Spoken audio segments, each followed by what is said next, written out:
A violência de gênero é um fenômeno social e histórico. Ela não é um evento isolado, mas sim o resultado de relações de poder desiguais construídas ao longo do tempo.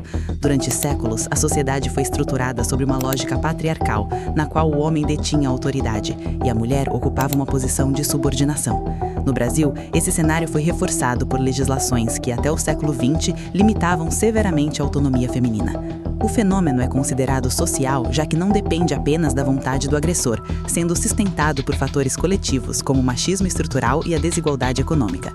Assim, a continuidade dos altos índices de violência, apesar do maior debate público, evidencia o peso dessa herança histórica, enquanto o aumento das denúncias reflete uma sociedade que começa a ter menos tolerância com essas práticas enraizadas no cotidiano.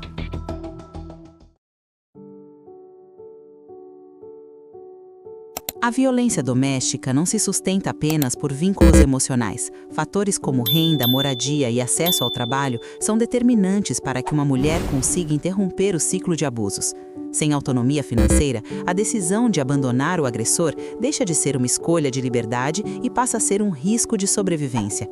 Esse cenário revela que o ciclo de violência, composto por conflito, agressão e reconciliação, muitas vezes se perpetua não só por manipulação psicológica, mas pela absoluta falta de alternativas concretas para a subsistência.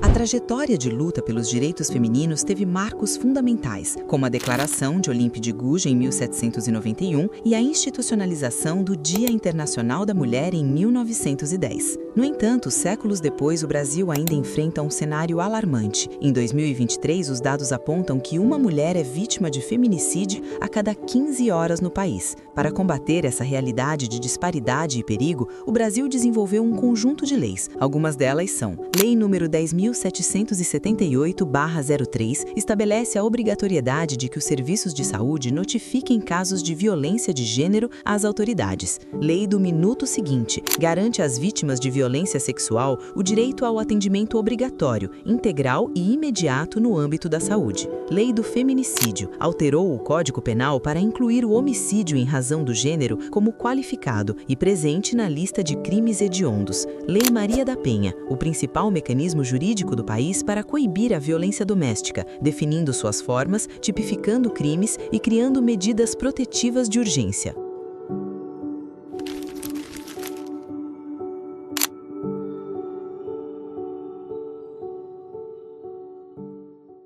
A história das mulheres é marcada por uma resistência constante em busca de igualdade nos campos trabalhista, social e educacional.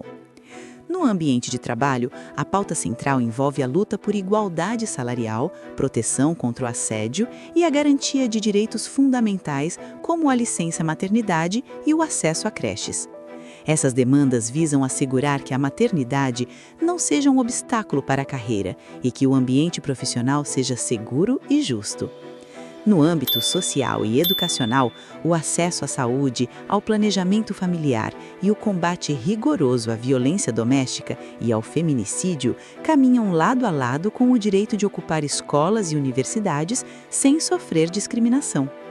Historicamente, marcos como o sufrágio feminino, a Lei de Igualdade Salarial de 1963 e a Convenção da ONU de 1979 consolidaram vitórias essenciais que fundamentam a participação ativa das mulheres na sociedade atual.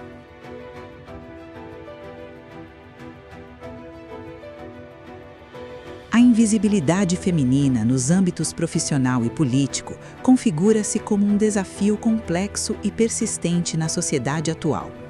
Um dos pilares desse problema é o chamado trabalho invisível. Estima-se que as mulheres dediquem mais de 2,5 vezes mais horas diárias a tarefas de cuidado não remuneradas do que os homens. Do ponto de vista financeiro, esse esforço gera um impacto colossal, movimentando cerca de 10,8 trilhões de dólares anuais na economia global. Porém, esse valor não é contabilizado no PIB, resultando em uma falta de políticas públicas voltadas para a chamada economia do cuidado. Essa exclusão reflete-se também na política, onde barreiras estruturais limitam a representatividade e a participação feminina. Vale ressaltar que essa invisibilidade não atinge todas as mulheres da mesma forma. A interseccionalidade revela que mulheres não brancas sofrem camadas ainda mais profundas de discriminação.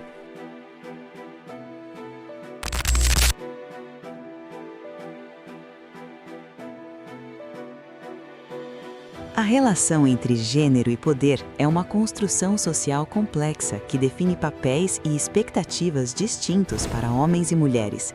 Esse desequilíbrio gera desigualdades profundas que limitam o acesso feminino à educação, ao emprego e à saúde, tendo na violência de gênero sua manifestação mais extrema. Como consequência, a perpetuação de estereótipos restringe as oportunidades para mulheres, o que acaba prejudicando o desenvolvimento social e econômico de toda a coletividade. Para transformar essa realidade, é essencial promover o empoderamento feminino e desconstruir as expectativas tradicionais de gênero.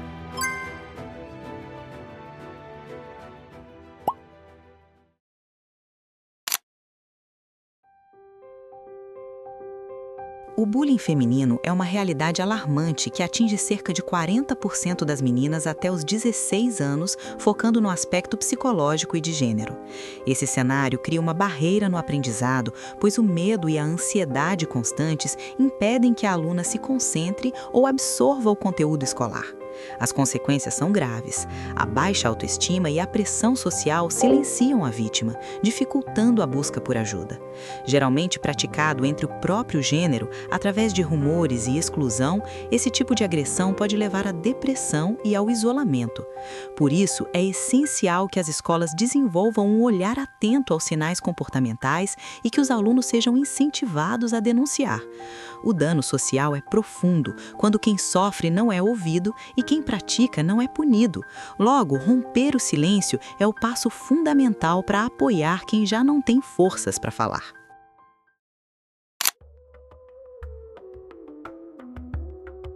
As mulheres indígenas são fundamentais para a sobrevivência de seus povos, atuando como guardiãs da cultura, da biodiversidade e da organização social.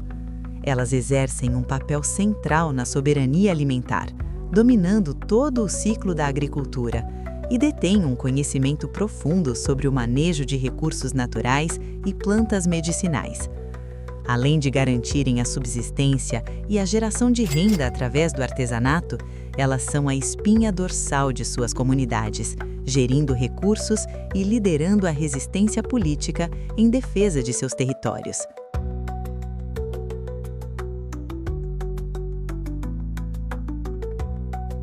A colonização impôs às mulheres indígenas um sistema de violência estrutural que substituiu sociedades muitas vezes matrilineares pelo patriarcado europeu.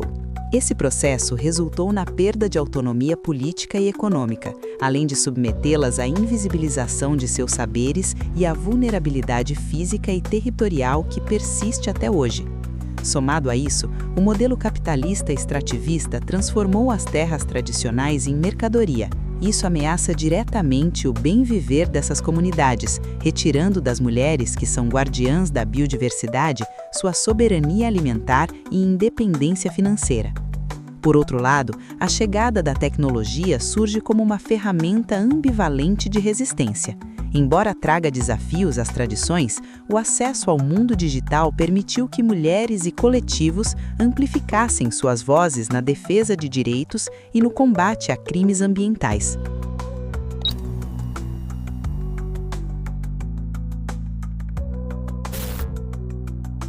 A invisibilização das mulheres indígenas é um fenômeno histórico e estrutural no Brasil, caracterizado pela falta de dados específicos, subnotificação de violências e exclusão em políticas públicas. Elas enfrentam dupla vulnerabilidade, de gênero e étnica, comumente silenciadas dentro e fora de suas comunidades. A luta organizada, como a Marcha das Mulheres Indígenas, busca romper esse manto de invisibilidade, denunciando a violência e exigindo direito à terra e à representação. A resistência cultural destas mulheres é um movimento ancestral e contínuo, focado na defesa do território, saberes tradicionais e biodiversidade. Elas utilizam ferramentas como a educação, audiovisual, artesanato e a ocupação da política para fortalecer suas culturas, enfrentando racismo e violências.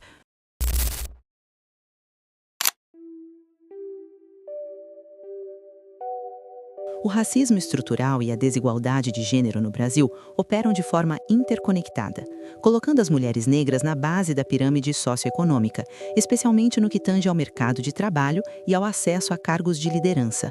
A interseccionalidade, ou seja, raça, gênero e classe, é a ferramenta analítica fundamental para entender como essas opressões se somam e não apenas se sobrepõem, gerando desvantagens acumuladas. As mulheres negras ocupam a base da pirâmide socioeconômica no Brasil, enfrentando uma precarização do trabalho que se manifesta em altas taxas de desemprego e informalidade. Mesmo quando possuem a mesma escolaridade que homens brancos, sofrem com uma desigualdade salarial extrema, recebendo pouco mais da metade da remuneração destes. Esse cenário de vulnerabilidade é agravado pelo fato de que muitas são chefes de família, sustentando cerca de 30% dos lares brasileiros com os menores rendimentos do país, o que perpetua um ciclo de exclusão estrutural. A interseccionalidade, conceito consolidado por Kimberly Crenshaw, revela que a vivência de mulheres negras e pobres no Brasil não é uma simples soma de fatores, mas uma forma única e profunda de exclusão social. Essa realidade é alimentada pelo mito da democracia racial, que mascara as heranças de mais de 3 séculos de escravização e a falta de políticas de integração no pós-abolição. Como resultado, estrutura-se um racismo sistêmico que limita o acesso a direitos básicos e impõe a essas mulheres uma condição de subalternidade, marcada por barreiras de cor e classe, além de exaustivas jornadas duplas ou triplas que dividem o tempo entre o trabalho, o cuidado e a manutenção do lar.